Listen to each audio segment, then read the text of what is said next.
नमस्कार मित्रांनो, स्वागत आहे तुमचं आपल्या कृषी अपडेट यूट्यूब चॅनलवरती। राज्यामध्ये पुन्हा एकदा पावसानं जोरदार हजेरी लावली आहे। अनेक ठिकाणी आज सकाळपासून मुसळधार पावसाला सुरुवात झालेली आहे। तर कोणकोणत्या परिसरामध्ये आज पावसाचा अंदाज असणार संपूर्ण माहिती आपण पाहूयात।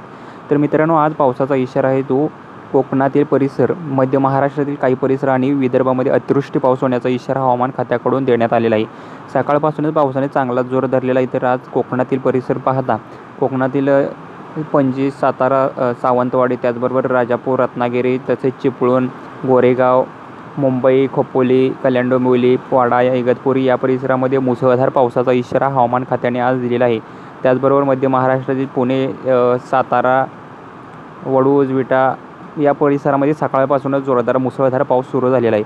त्याचबरोबर विदर्भामध्ये कोणत्या परिसरामध्ये सकाळपासून पावसाचा अंदाज देण्यात आला आहे पाहूयात। देसाईगंज, गडचिरोली, ताडोबा, उमरेड, नागपूर, भंडारा, गोंदिया, वर्धा, गोंदिया या परिसरामध्ये सकाळपासूनच अतिवृष्टीसारख्या मुसळधार पावसाचा इशारा हवामान खात्याने या परिसरामध्ये दिलेला आहे। तर मित्रांनो, जोरदार पावसाला पुन्हा एकदा राज्यात मुसळधार पावसाला सुरुवात चांगलीच झालेली आहे। अनेक परिसरामध्ये सकाळपासून पावसाने चांगला जोर धरलेला आहे।